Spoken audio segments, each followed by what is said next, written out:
श्रद्धा के योग मात्र शक्ति तथा उपस्थित चिंतनशील भद्रपुरुषों, आज आर्य समाज इंद्रनगर के इस सत्संग भवन में हम सभी श्रावणी पर्व मनाने के लिए एकत्र हुए हैं और इस पुनीत पर्व पर मैं अपने हृदय की गहराइयों से आप सबका अभिनंदन करता हूँ, स्वागत करता हूँ तथा इस पावन पर्व पर आप सबको अपनी हार्दिक शुभकामनाएं प्रस्तुत करता हूँ और बधाई देता हूँ। तो वैदिक संस्कृति में 4 महापर्व आते हैं। ये पर्व है श्रावणी, विजयदशमी, दीपावली जिसका वास्तविक नाम शारदीय नरसंश्रेष्ठी पर्व है, और होली, ये वासंती नरसंश्रेष्ठी पर्व है।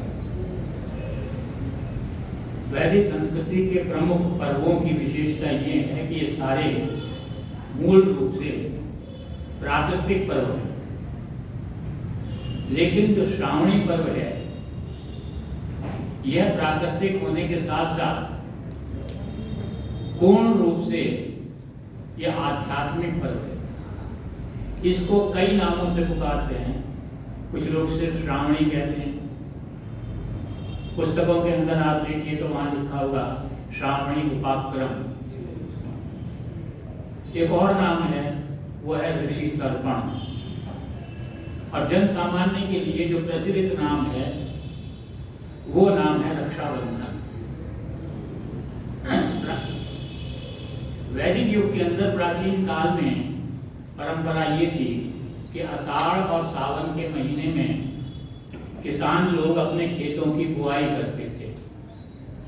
2 महीने तक लगातार कठिन परिश्रम करके बुआई का काम जो है पूरा करते थे, और सावन में जब बुआई पूरी हो जाती थी तब इस आशा के साथ कि 3 महीने के पश्चात लहलहाती फसल हमको जो है मिलेगी, हमको अनाज मिलेगा, और इसी के आशा के साथ वो कुछ आत्मिक संतुष्टि प्राप्त करना चाहते थे, कुछ सुकून प्राप्त करने की भावना होती थी, कुछ अवकाश की भावना होती थी।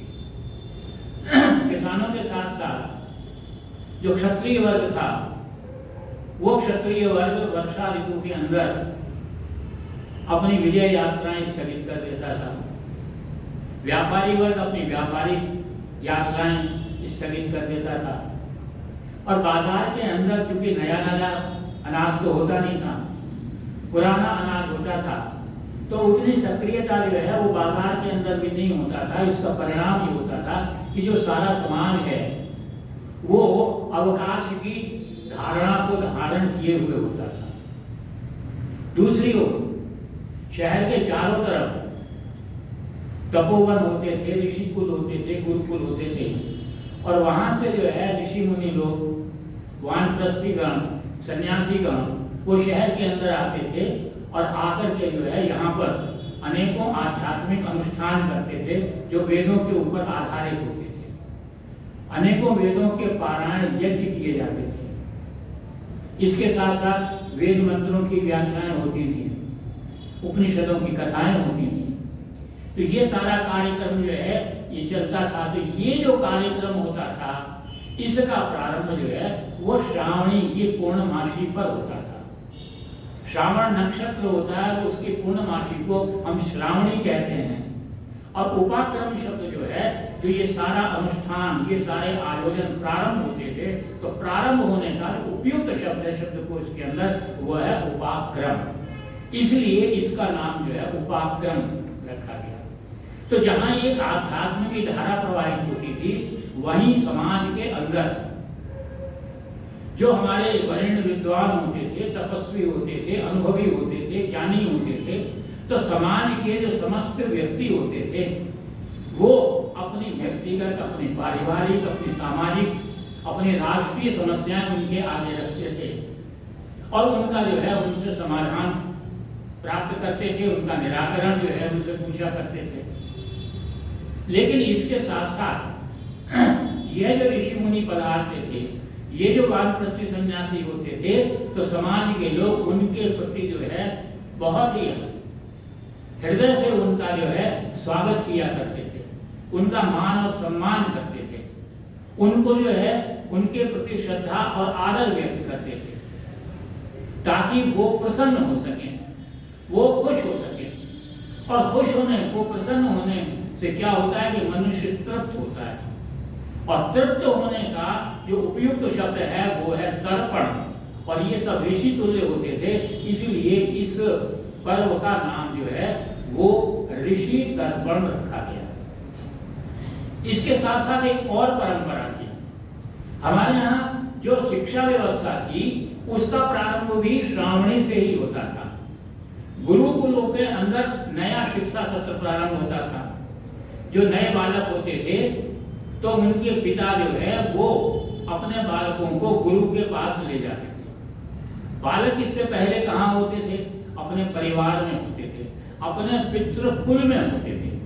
और जब वो बालक ब्रह्मचारी के रूप में गुरु के पास जाता था तो उसका कुल बदल जाता था, और वो कुल जो होता था वो गुरुकुल का होता था, इसलिए उस स्थान को जो है गुरुकुल का जो है नाम दिया जाता था। तो और जब यह बालक, ये ब्रह्मचारी जो है गुरु के पास जाता था, तो हमारे यहाँ की परंपरा ये थी, ये आता है जो विद्यारंभ संस्कार होता है, विद्यारंभ संस्कार होता है कि गुरु जो है वो बालक को 3 दिन अपने गर्भ में रखता है। इसका उद्देश्य ये था कि जो गुरु और शिष्य के बीच के अंदर जो सामंजस्य है वो उचित रूप से स्थापित होना चाहिए, जो गुरु शिष्य का संबंध है वो स्थापित होना चाहिए।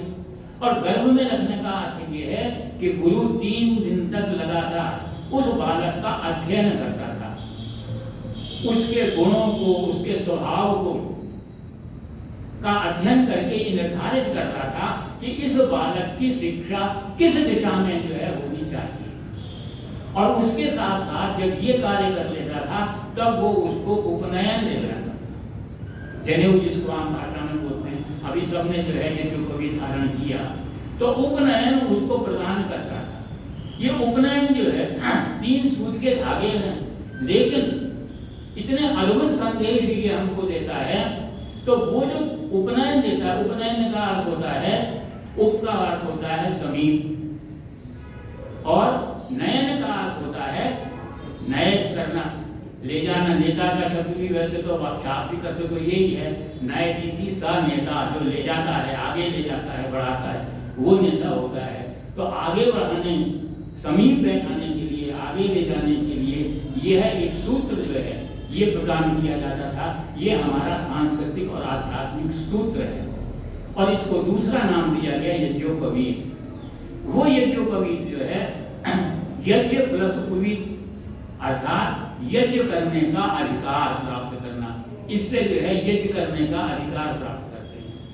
अब इससे ब्रह्मचर्य आश्रम से लेकर आगे संपूर्ण जीवन तक यह निरंतर हमको संदेश देता है, जो 3 सूत के धागे होते हैं।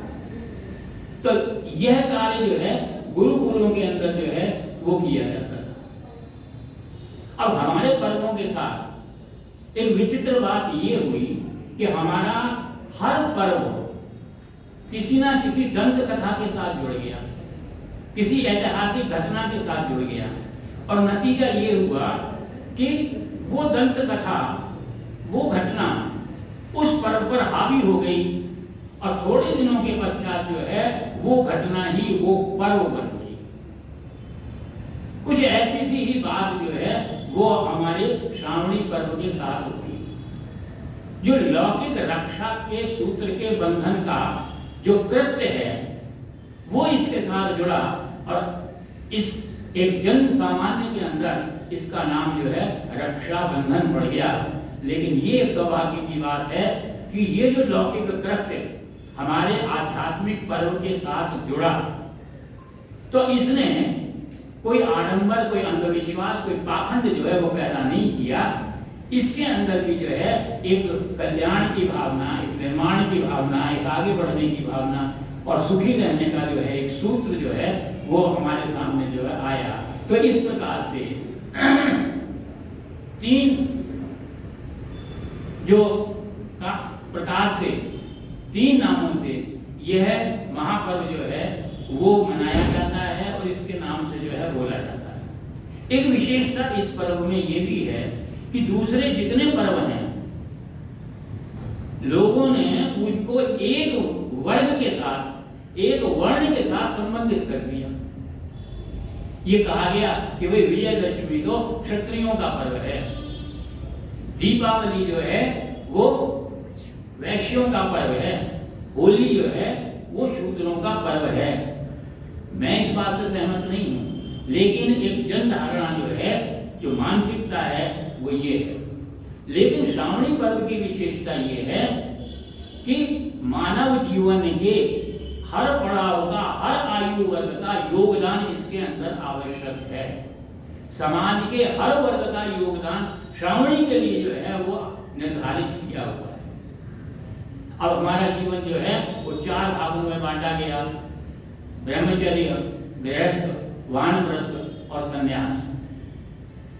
तो ब्रह्मचारी इसका आधार है, शिक्षा व्यवस्था प्रारंभ होती है। बिना ब्रह्मचारी के हम श्रावणी पर्व जो है हमारा अधूरा रह जाता है। और इसके बाद गृहस्थ, वो तो इसका सारे आयोजनों का आधार होता है। हर जगह यजमान जो है वो गृहस्थ होता है, उसके बिना पर्व जो है पूरा नहीं हो सकता। और क्या होता है इसके अंदर, वो सारा अनुष्ठान करने के लिए, सारे कार्य का संपादन करने के लिए कौन सा वर्ग जिम्मेदार होता है, वो होता है वानप्रस्थी और सन्यासी। और अगर मैं ये कहूं कि वानप्रस्थ वास्तव में इस श्रावणी महापर्व का आधार है, तो ये अत्युक्ति नहीं होगा, अनुचित नहीं होगा। लेकिन वस्तु स्थिति क्या है कि आज हमारे समाज से जो है वानप्रस्थ जो है लुप्त हो गया है। क्यों? क्योंकि समय के अंदर परिवर्तन हो गया, भौतिक परिवर्तन भी हुआ, मानसिक धारणाओं के अंदर भी परिवर्तन हो गया। प्राचीन वैदिक युग में क्या था कि गांव और शहर छोटे छोटे होते थे और उनके तरफ चारों तरफ जंगल होते थे, अरण्य होते थे, वनस्थलियां होती थी और उनमें विशाल तपोवन होते थे, ऋषिकुल होते थे, पीठ होते थे, आश्रम होते थे, गुरुकुल हुआ करते थे। लेकिन समय परिवर्तित हुआ तो हमारे वैदिक युग के अंदर जो महत्व दिया गया वो किसको दिया गया? वो इन ऋषिकुलों को दिया गया, आश्रमों को दिया गया, तपोवनों को दिया गया, क्योंकि यही वास्तविक रूप से मनुष्य का जो श्रेष्ठ मार्ग है उसको प्रशस्त करते हैं। लेकिन धीरे धीरे मानसिकता के अंदर परिवर्तन हुआ, भौतिक परिवर्तन हुए, जंगल कटते चले गए और शहर जो है बढ़ते चले गए। जंगलों के स्थान के ऊपर, अरण्यों के स्थान के ऊपर सीमेंट और कंक्रीट के जंगल जो है बन गए। शहरों का विस्तार होने लगा, शहरों में 40-40 जो है मंजिलों की जो है अट्टालिकाएं बननी शुरू हो गई। शहरों का विस्तार प्रारंभ हुआ और 50 किलोमीटर, 60 किलोमीटर, 70 किलोमीटर तक जो है वो शहर जो है बढ़ते चले गए, क्योंकि आज के युग में महत्व किसको दिया गया? शहरों को दिया गया, वनों को नहीं दिया गया। और उनकी जो उसका जो प्रभाव है वो आज हमारे ऊपर पड़ रहा है। तो केवल भौतिक रूप से परिवर्तन हुआ हो ये ही नहीं है, वास्तविकता ये है कि हमारे मानसिक परिवर्तन भी हो गया। और उस मानसिक परिवर्तन का ही परिणाम हुआ कि वानप्रस्थ जो है वो, जो कि वास्तव में आधार था, मार्गदर्शक था, टॉर्च बियरर था हमारे समाज का, वो जो है विलुप्त हो गया। क्यों हो गया? क्योंकि हम गृहस्थ से चिपकते रहे। कुछ परिस्थितियां ऐसी हो गई जो हम मजबूर हो गए चिपकने के लिए। कुछ हमारा अहंकार ऐसा था, जब गृहस्थ के अंदर थे तो शुरू में तो कर्तव्य निर्वहन रहा और फिर देखा कि जब हमारी संतानें जो है कर्म क्षेत्र के आगे आ गई हैं तो हमारा अहंकार हमसे जो है चिपक गया और हम राजी नहीं हुए गृहस्थ को छोड़ने के लिए। सास और ससुर जो हैं वो हावी रहना चाहते हैं गृहस्थ के अंदर। सास अपना आधिपत्य जमाना चाहती है, और इधर पश्चिमी सभ्यता का आविष्कार हुआ। जो बहू जो घर के अंदर आई वो अपने क्षेत्र में अपनी शिक्षा के अंदर निष्णात है, पूरी तरह से पढ़ी ज्ञान से युक्त है, कर्म से युक्त है, लेकिन जो पारिवारिक व्यवस्था है उसके अंदर जो है वो प्रशिक्षित नहीं होते। बच्चे जाते हैं, पढ़ते हैं, डॉक्टर बनते हैं, इंजीनियर बनते हैं और अनेकों शाखाओं में जो है आज के हमारी कन्याएं जो है छात्र जाती हैं, बालिकाएं और आती हैं, तो अपने क्षेत्र के अंदर उनको मास्टरी होती है, परफेक्शन प्राप्त होता है, लेकिन परिवार के अंदर अपरिपक्व होते हैं, जिससे क्या नतीजा होता है कि एक विचारधारा का अंतर जो है परिवार के अंदर आ जाता है और विचारधारा के परिवर्तन से क्या होता है, परिवारों के अंदर असंतुलन पैदा हो गया, एक बैलेंस खत्म हो गया परिवारों के अंदर। तो ऐसी स्थिति के अंदर कौन हमारा मार्गदर्शन करे? तो इस स्थिति के अंदर केवल मात्र एक वेद है जो हमारा मार्गदर्शन करता है। जब विवाह होता है तो विवाह का जो प्रकरण आता है, उस विवाह के प्रकरण के अंदर जब विवाह हो जाता है और पुत्र वधू घर पर आके अपने ससुराल में आती है, तो एक ऋग्वेद का मंत्र आता है। वो ऋग्वेद का मंत्र ये कहता है कि ससुर अपने पुत्र वधू का आदर के सहित स्वागत करते हुए कहता है कि अब इस परिवार की साम्राज्य तुम हो। लेकिन उस वेद की धारणा को हमने स्वीकार नहीं किया, हम गृहस्थ से चिपके हुए रह गए। लेकिन कुछ हमारी मानसिकता से चिपके रह गए, कुछ परिस्थितियों के वश जो है हम उसके अंदर चिपके रह गए। क्यों? क्योंकि जो वानप्रस्थ आश्रम है, जो एक कात्यायनी हुए हैं, उन्होंने जीवन की 6 अवस्थाएं लिखी। उत्पन्न होना, अस्तित्व में आना, वृद्धि होना, स्थिर होना और पक्ष होना, अर्थात कमी आ जाना, शिथिलता आ जाना, क्षय होना और फिर विनाश हो जाना।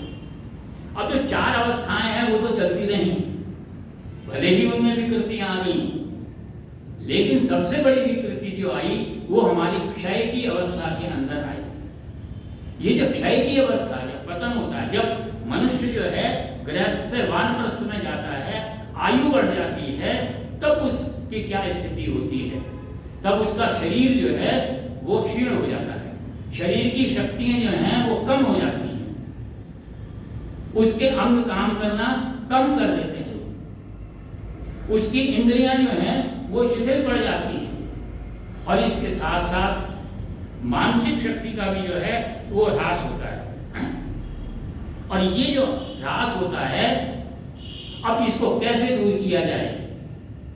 तो उसके लिए भी हमारा मार्गदर्शक कौन है? हमारा मार्गदर्शक जो है वो वेद है। अगर हम वेद मंत्रों का अध्ययन करें तो हमें ऐसे वेद मंत्र मिलते हैं जो हमारे अंदर आत्मविश्वास पैदा करते हैं। जो प्रक्रिया है उसको रोका नहीं जा सकता, जो स्मरण शक्ति है वो क्षीण होती ही है, मेमोरी का लॉस होता ही है। मुझे ध्यान आ रहा है, जब मैं स्कूल में पढ़ता था, छोटी कक्षा के अंदर, 6ठी 7वीं कक्षा में होंगे तब हमारे घर में वानप्रस्थ आश्रम ज्वालापुर से एक यति आया करती थी।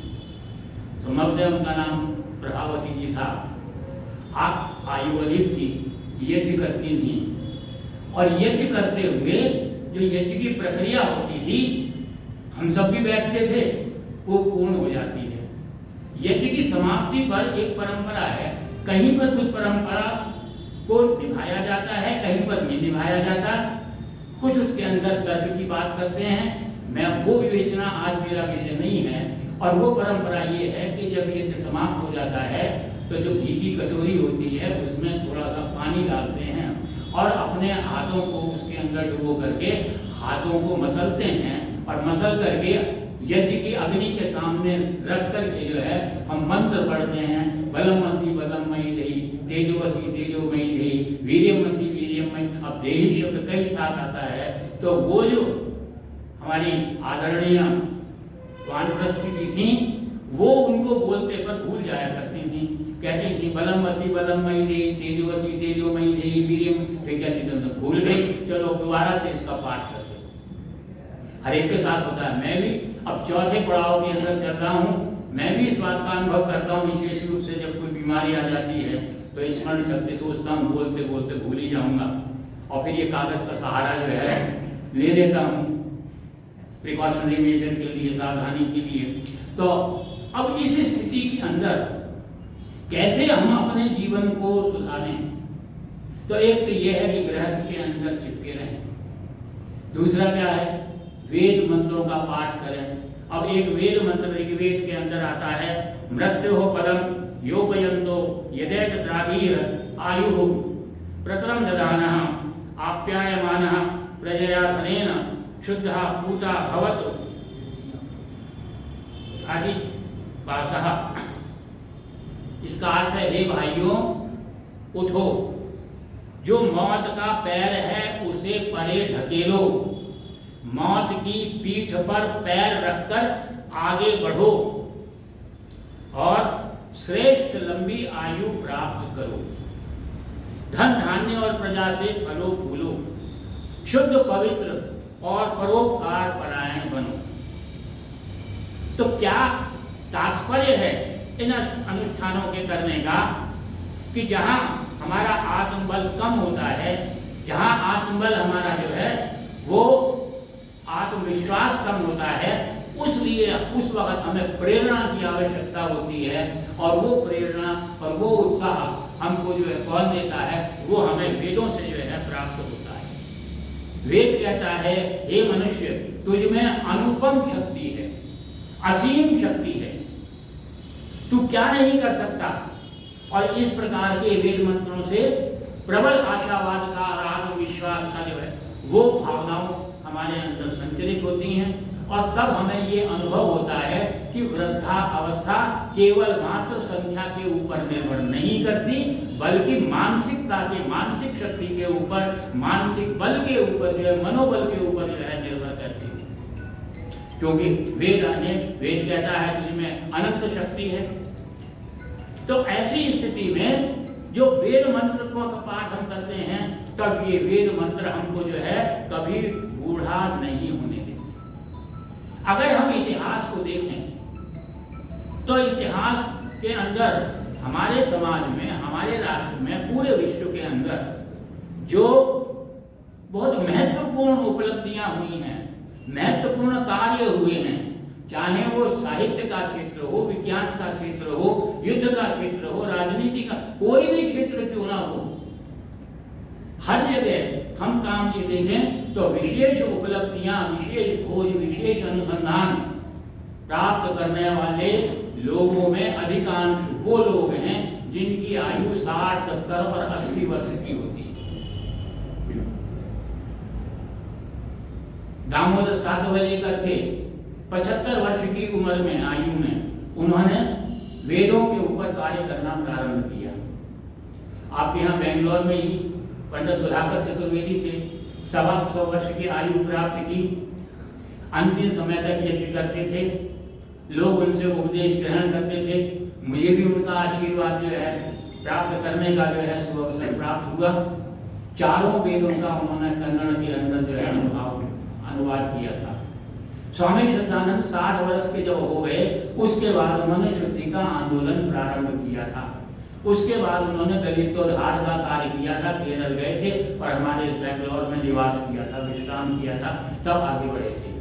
स्वामी दर्शनानंद जो है वो 60 वर्ष की आयु में उन्होंने दर्शनों की जो है मीमांसा करी थी। महात्मा नारायण स्वामी थे, उर्दू और फारसी के विद्वान थे, मुंशी नारायण प्रसाद, लेकिन वृद्धावस्था में, अंतिम अवस्था में संस्कृत पढ़ी और उपनिषदों का अद्भुत व्याख्या उन्होंने जो है प्रस्तुत की। जिनको रुचि हो उपनिषदों के पढ़ने की, तो मैं उनसे अनुरोध करूंगा कि समस्त व्याख्याएं पढ़ें, लेकिन महात्मा नारायण स्वामी जी की व्याख्या जरूर पढ़ें, क्योंकि वो तर्क और विवेक की कसौटी पर आधारित है और बड़ी सुरुचिपूर्ण उन्होंने जो है व्याख्याएं लिखी हैं। अब आप कहेंगे ये तो सब वो लोग थे जिन्होंने वर्ण आश्रम व्यवस्था को स्वीकार किया। विदेश की बात करें, अंग्रेजी साहित्य की बात करें, एक कवि हुए बड़े मशहूर, बहन जी ने तो पढ़ाया होगा उनको, H.W. लॉन्गफेलो, अपना स्थान, विशिष्ट स्थान था। हमने भी उनकी कुछ पोएम्स जो है लिटरेचर के अंदर पढ़ी थी, लिटरेचर विषय तो नहीं था, लेकिन उनकी जो श्रेष्ठ कविताएं हैं वो हैं, हाँ, lives of great man all reminders we can make our life sublime. तो जो उनकी श्रेष्ठ कविताएं हैं वो उनकी जो है बुढ़ापे की जो है कविताएं। एक कीटो जो है व्यक्तित्व हुआ है, उसने 80 वर्ष की उम्र में जो है वो यूनानी सीखी थी। गेटे ने 90 वर्ष की आयु में कैरेक्टर ऑफ मैन लिखा था। हेम्बल्ट ने 90 इयर्स की एज पर विज्ञान पढ़ा था। ग्लास्टन 83 इयर्स की एज के अंदर ब्रिटेन के प्राइम मिनिस्टर बने थे, और हमारे देश में भी मोरारजी देसाई 85 वर्ष के अंदर जो है प्रधानमंत्री बने थे। सी राजगोपालाचारी ने वृद्धावस्था के अंदर, जो हमारे पहले स्वतंत्र भारत के गवर्नर जनरल थे, उन्होंने अपनी वृद्धावस्था के अंदर रामायण और महाभारत लिखी, जिसके अंदर अनेकों वैज्ञानिक खोजों को उन्होंने जो है वहां पर उनका उल्लेख किया है। रविन्द्रनाथ टैगोर को नोबेल प्राइज मिला, गीतांजलि पर मिला, और गीतांजलि का जो अधिकतम भाग था वो उनकी आयु वार्धक्य के समय का ही था। मैरी सोमर वेले ने 89 ईयर्स में हमारे विषय की जो है पुस्तक लिखी थी, एटॉमिक एंड माइक्रोस्कोपिक साइंस की जो है उन्होंने पुस्तक लिखी थी। टॉल्स्टॉय हुए, मुंशी प्रेमचंद हुए, मैथिली शरण गुप्त हुए, इन सबको हम देखें तो इन्होंने वास्तव में जब सीनियर सिटीजन हो गए उसके बाद इन्होंने जो अद्भुत साहित्य जो है समाज को जो है प्रदान किया। और अगर हम प्राचीन काल की बात करें तो अद्भुत ही था। महाभारत के अंदर जो महाभारत के युद्ध के अंदर जो सबसे बड़े सेना नायक थे वो भीष्म पितामह थे, द्रोणाचार्य थे, और उनकी आयु भी जो है वो 125 वर्ष के लगभग थी। तो ये जो मनोबल होता है, ये जो प्रेरणा होती है, ये हमें वेदों से प्राप्त होती है। इसलिए, और वेद श्रावणी पर्व का जो मुख्य आधार है वो वेद है। वेद और श्रावणी पर्व का आधार यज्ञ है, और यज्ञ वेद मंत्रों के द्वारा जो है वो किया जाता है। इसलिए आर्य समाज के अंदर एक परंपरा हुई कि श्रावणी से जन्माष्टमी तक वेद प्रचार सप्ताह होता है। अब अलग अलग परिस्थितियों के अनुसार सब अपने हिसाब से वेदों का प्रचार करते हैं। कहीं 1 हफ्ते होता है, कहीं 15 दिन का होता है, कहीं 1 महीने का होता है, कहीं 2 महीने का होता है। तो आर्य समाज इंदिरानगर में भी आपके जराई वहां के अंदर जो है प्रत्येक रविवार को एक वेद के चुने हुए 100 मंत्रों के से आहुति दी गई। बीच बीच में प्रमुख मंत्रों का जो है वो अर्थ किया गया, और बाद में उस वेद के बारे में विशेष जानकारी जो है वो प्रदान की गई। तो ऋग्वेद शतक यज्ञ हुआ, यजुर्वेद शतक यज्ञ हुआ, सामवेद शतक यज्ञ हुआ, और अभी 31 जुलाई को अथर्ववेद शतक यज्ञ हुआ, जिनमें पंडित जी ने अनेकों जो है अथर्ववेद के मंत्रों के जो है अर्थ बताए। बहन हर्ष चावला जी ने जो है अथर्ववेद की विशेषता बताई, और उन्होंने ये खास बात बताई कि इस अथर्ववेद को ब्रह्म यज्ञ भी कहते हैं। ब्रह्म वेद भी जो है इसको कहते हैं। कहीं कहीं इसको छंदोवेद भी कहते हैं, क्योंकि ये अंगिरा ऋषि ने इसका प्रकाश किया था, इसीलिए इसको अथर्व अंगिरसा वेद भी कहा जाता है। यह वेद जो है ये अपने आप में बहुत विशिष्ट है। इसमें 5977 मंत्र हैं और 21 कांड हैं इस वेद के अंदर, और इसमें ज्ञान, संपूर्ण ज्ञान विज्ञान से ये युक्त जो है वेद, ये वेद जो है सारे ज्ञान और विज्ञान से युक्त है। इसीलिए इसका एक और नाम कहा गया, और वो नाम बताया गया बृहद विश्वकोश, क्योंकि परमात्मा से लेकर इस प्रकृति तक, विशालतम परमात्मा से लेकर सूक्ष्म से सूक्ष्म कण, अणु परमाणु तक, छोटे छोटे विषाणुओं तक, कीटाणुओं तक का विशद मनोवैज्ञानिक अध्ययन अगर हमें कहीं मिलेगा तो अथर्ववेद के मंत्रों के अंदर मिलेगा। जीवात्मा है, मन है, प्राण है, शरीर है, इंद्रिय है, सारे अंग प्रत्यंगों का सार गर्भित जो है वो वर्णन हमको अथर्ववेद के अनेकों मंत्रों के अंदर मिलता है। पारिवारिक है, सामाजिक है, व्यक्तिगत है, हर क्षेत्र के अंदर ये अथर्ववेद जो है वो हमारा मार्गदर्शन करता है। इसके अंदर शरीर विज्ञान है, इसके अंदर मनोविज्ञान है, इसके अंदर काम विज्ञान है, औषधि शास्त्र है, चिकित्सा विज्ञान है, युद्ध विद्या है, राजनीति विज्ञान है, शासन पद्धति है, कीटाणु और रोगाणुओं से संबंधित विज्ञान अथर्ववेद के अंदर मिलता है। ज्योतिष और गणित जो है हमको अथर्ववेद के अंदर मिलता है, इसके अंदर सब समाहित है। आध्यात्म से युक्त अथर्ववेद है। प्रारंभ आध्यात्म कहाँ से होता है, किस लिए होता है? परमात्मा के लिए होता है। परमात्मा के लिए सबसे पहली जरूरत क्या होती है? स्तुति, प्रार्थना और उपासना। अब महर्षि दयानंद ने स्तुति, प्रार्थना, उपासना के लिए अपने ज्ञान, अपने तप, अपने अनुभव का निचोड़ दिया। केवल 8 वेद मंत्र दिए। पहला वेद मंत्र सबसे छोटा, उनका सबसे प्रिय वेद मंत्र है विश्वानिदेव सवितर्पदितानि परस्पर। और इसके बाद दूसरे, तीसरे और चौथे मंत्र जो हैं वो तीनों मंत्र अथर्ववेद के मंत्र हैं। स्तुति क्यों करें परमात्मा की? एक आम भाषा में पूछा जाए तो कहेंगे भाई वो सबसे बड़ा है। अब सबसे बड़ा किस स्थिति के अंदर होता है? कब सबसे बड़ा होता है, कब बड़ा होता है? तो ये वेद मंत्र हमको बताता है। अभी जब प्रधाना की पढ़ाई की तो एक नवयुवक ने उनके चरण स्पर्श किए। उन्होंने कहा कि इनके पैर छुओ मेरे लिए, कि इनके पैर छुओ, ये बड़े हैं। तो बड़ा होना जो है कई तरीके से जो है कोई व्यक्ति बड़ा होता है। पहला बड़ा होता है आकार की दृष्टि से। तो क्या मंत्र कहता है हिरण्यगर्भा अणु अणुयान महतो महीयान, महान से महान है वो। तो आकार में जो है ईश्वर सबसे बड़ा है। दूसरा आयु में बड़ा है, समवर्त अग्रे। वो पहले था, कल था, आज है, कल भी रहेगा। हम कल नहीं थे, आज हैं, कल नहीं रहेंगे। तो हमसे आयु के अंदर भी वो बड़ा है, कार्य के अंदर बड़ा है। समवर्त अग्रे भूतस्य जातः है, सारा निर्माण उसने किया है, सारे संसार का निर्माण किया है, सारी सृष्टि का संचालन कर रहा है, सबका प्रलय कर रहा है। कार्य के अंदर भी वो सबसे महान है, उससे बड़ा कार्य कोई कर नहीं सकता। और बड़ा किसमें होता है? अधिकार में बड़ा होता है। अब यहाँ पर हमारे समाज के अंदर सबसे अधिक अधिकार प्राप्त किसको है? प्रधान को प्राप्त है। कॉलेज के अंदर प्रिंसिपल होता है, उसको अधिकार प्राप्त होते हैं और उसके आदेशों के अनुसार जो है वो है।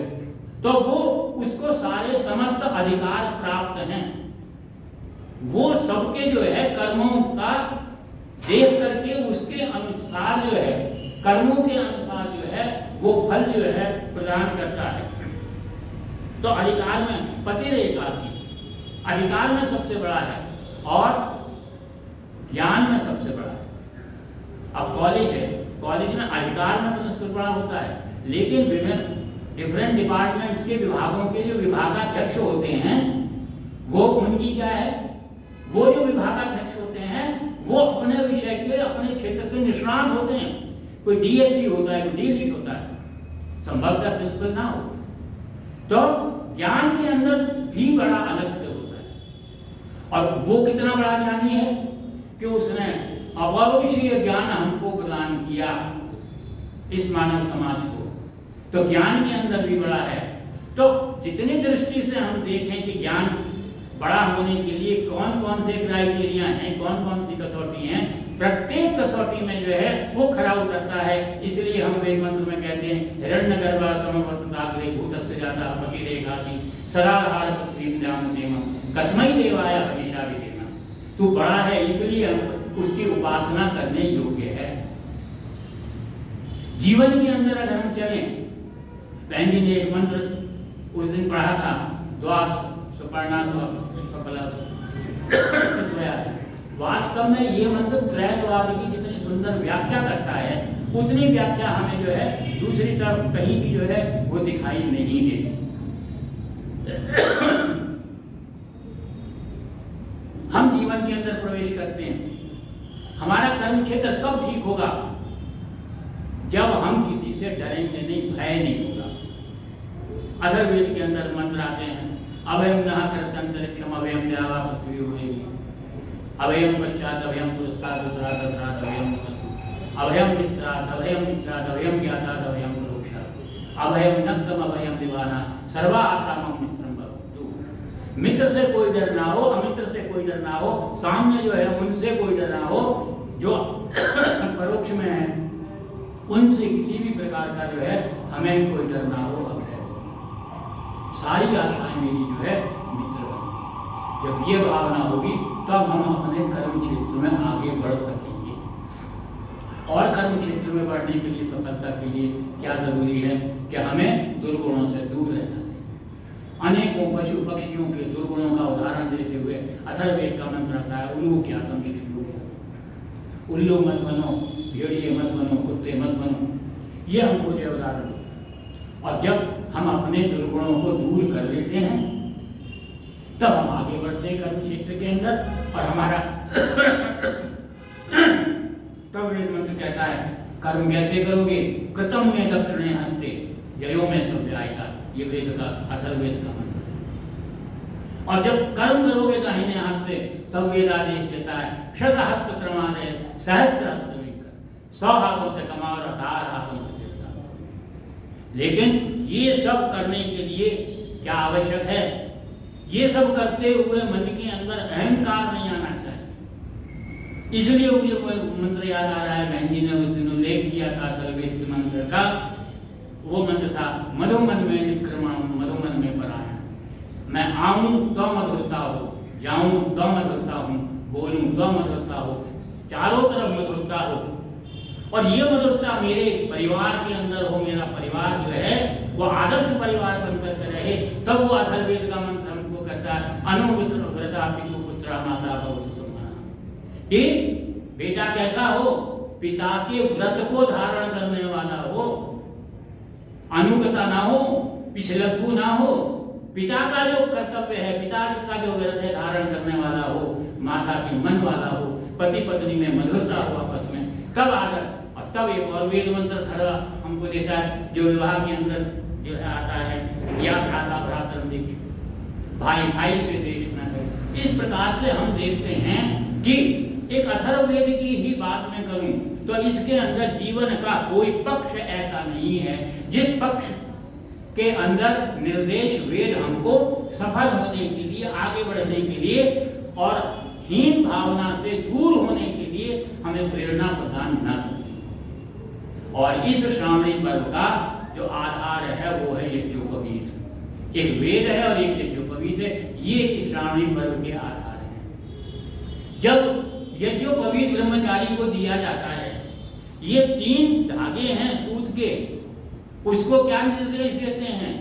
तुमने शिक्षा ग्रहण करने यहाँ पर आए हो, शिक्षा काल के अंदर 3 बातों का ध्यान रखना है, 3 संकल्प धारण करने हैं। पहला संकल्प क्या करना है कि तुमको ज्ञान अर्जित करना है, तुमको विद्या प्राप्त करनी है, तुमको शिक्षा प्राप्त करनी है। और जो तुमको शिक्षा प्राप्त होती है केवल इसमें संतोष नहीं कर लेना, एक आगे का संकल्प है कुछ अपना योगदान भी देना, कुछ अपनी खोज देना, कुछ अपनी व्याख्याएं देना, अपने क्षेत्र के अंदर कोई अपना मार्ग देना। और अगर भाई इस योग्य नहीं समझते अपने आप को तो कम से कम जो ज्ञान प्राप्त किया है उसको स्थिर बनाए रखना। रिटेंटिविटी होनी चाहिए, रिटेंशन जरूर होना चाहिए। आज की हमारी शिक्षा पद्धति क्या है? आगे दौड़ पीछे छोड़। हाँ, मैंने 10th क्लास में ये पढ़ा था, अब मुझको ध्यान नहीं। तो स्थिरता, स्थायित्व जो है ज्ञान के अंदर होना चाहिए। दूसरा ये संकल्प है। और तीसरा संकल्प क्या है? हमारे यहाँ नॉर्थ इंडिया के अंदर जो स्कूल्स और कॉलेजेस होते हैं, जो मेन रोड होता है, पिलर्स होते हैं, उस पर एक पिलर पर लिखा होता है आगमन, ज्ञानार्थ प्रस्थान सेवार्थ। जब यहाँ ज्ञान प्राप्त करो और इस स्थिति में हो जाओ कि समाज को कुछ दे सको, कोई कर्म क्षेत्र के अंदर उतरो, तब सेवा करो, अर्थात कर्म के अंदर उसको जो कुछ ज्ञान प्राप्त किया है उसको एक्शन के अंदर लाओ। तो ये 3 है। और जब कर्म क्षेत्र में पहुंच गए तो आपके जीवन का क्या उद्देश्य है?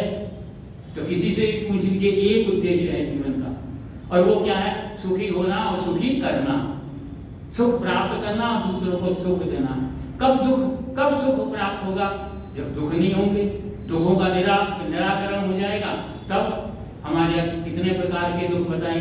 3 प्रकार के, आध्यात्मिक, आधिदैविक, आदि भौतिक। किसी ने और दूसरे प्रकार से इधर कहा कि भाई सामान्य भाषा में कहा कि दुख कितने प्रकार के होते हैं, कि एक अज्ञान का दुख होता है, एक अन्याय का दुख होता है और एक अभाव का दुख होता है। तो कर्म क्षेत्र में जा रहे हो, ये 3 धागे तुम्हें ये संकल्प याद दिलाते हैं कि ये एक जो दुख है उसको तुमको दूर करना है। अब प्रश्न ये उठता है कि भाई एक दुख के लिए जो है वो एक वर्ण बना दिया हमारे, लेकिन क्या हर समय हमको जो है अपनी रक्षा के लिए, अन्याय को दूर करने के लिए पुलिस की आवश्यकता चाहिए? क्या हमें स्वयं स्वतंत्र जीवन नहीं चाहिए? तो हमारे जीवन के अंदर हर प्रकार के दुख को दूर करने की, जो सामान्य है, जो हमारी सीमा के अंतर्गत है, उनको हमको दूर करने के लिए, तो उनको दूर करने का हमको संकल्प लेना है, उनको दूर करना है जीवन में। तो ये जो पवित्र के 3 धागे जो हैं, हमको ये 3 बातें बताते हैं कि तुमको जो है जीवन के अंदर इन 3 दुखों को जो है वो दूर करना है। तो इस प्रकार से ये जो हमारा यज्ञोपवीत है, ये 3 की जो संख्या है, अब चूंकि समय की घड़ी तो बहुत आगे बढ़ गई, तो मैं निवेदन करूं कि जब आप इस जीवन में प्रवेश कर रहे हैं तो जिनका आपके ऊपर उपकार है, जिन्होंने आपको कुछ दिया है, उनके प्रति आपका कुछ कर्तव्य है, उनका आपके ऊपर कुछ ऋण है, कुछ कर्जा है, तो वो कर्जा भी हमारे यहाँ 3 भागों में विभक्त किया गया। ये जनेऊ के 3 धागे हमको बताते हैं कि भाई जो जीवन में 3 ऋण हैं, ऋषि ऋण, देव ऋण, पितृ ऋण, इन तुम्हारा ध्यान रहना चाहिए कि तुम्हें इन तीनों ऋणों से पूर्ण होने का प्रयत्न करना चाहिए। तो इस प्रकार से यह जो श्रावणी महापर्व है, यह हमारे पूरे जीवन के अंदर हमारा मार्गदर्शन करता है। और किसके आधार पर करता है? वेद के आधार पर करता है और यज्ञ के आधार पर करता है। और यही 2 चीजें जो हैं वो आर्य समाज के भी प्रमुख लक्ष्य हैं। प्रमुख स्थान जो आधार है आर्य समाज का, वो यज्ञ के ऊपर और वेद के ऊपर आधारित है।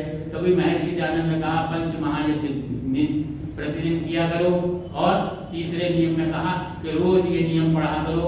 वेद सब सत्य विद्याओं की पुस्तक है, वेद का पढ़ना पढ़ाना, सुनना सुनाना सब आर्यों का परम धर्म है। इसलिए इस श्रावणी उपाकर्म जो महापर्व है, इसको आर्य समाज के अंदर जो है विशेष रूप से इसीलिए मनाया जाता है क्योंकि यह जो पर्व है ये एक टॉर्च बियरर है, ये हमारा मार्गदर्शक है। और टॉर्च क्या है? वो हमारे वेद है, हमारा यज्ञ है, जिससे कि हम अपने जीवन को जो है वो सफल कर सकते हैं।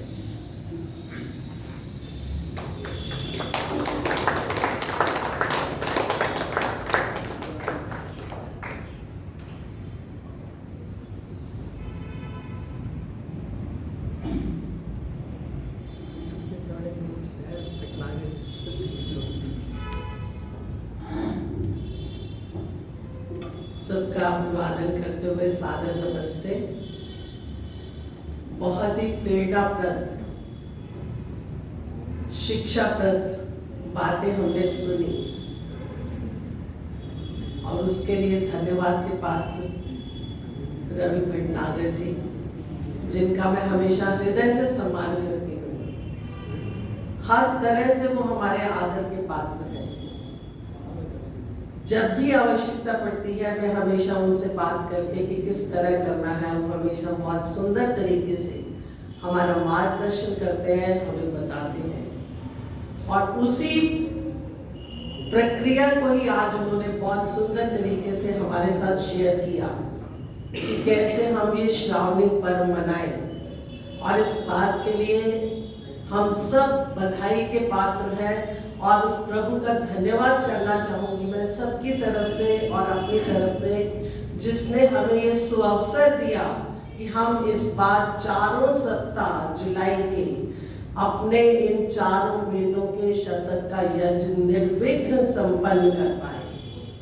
सबका योगदान मिला, सब बधाई के पात्र हैं। भगवान सब पर अपनी कृपा बनाए रखें और वो तो दया करते ही हैं। दया तो परमात्मा के, जैसे कहते हैं ना, जीन्स में, कर्म में ही है, वो दया करता ही करता है, पर विशेष लोगों पर वो कृपा करता है। और शायद हम विशेष रहे कि हम पर उसने कृपा की, हम इस यज्ञ को कर पाए। और भटनागर जी के इन प्रेरणास्पद शब्दों से मुझे छोटा सा एक मंत्र जो हमारे को हर कर्म करने के लिए शिक्षा देता है, श्रमेण तपसा सृष्टा ब्रह्मणा वितरते श्रिता, केवल 6 शब्द हैं कि जिससे परमात्मा ने सृष्टि की रचना की है कि प्रत्येक कर्म को हम भी कैसे करें, श्रम से, मेहनत से, तप से, और दूसरा क्या है, रित पर आधारित, सत्य पर आधारित। जब हम इन बातों को ध्यान में रखते हैं तो हमें निश्चय ही परमात्मा सही रास्ता दिखाता है और हम सही मार्ग पर चलते हुए अपने उस उद्देश्य को पूरा कर पाते हैं। इन्हीं शब्दों के साथ भटनागर जी आपका बहुत बहुत सबकी तरफ से धन्यवाद। और दूसरा, मैं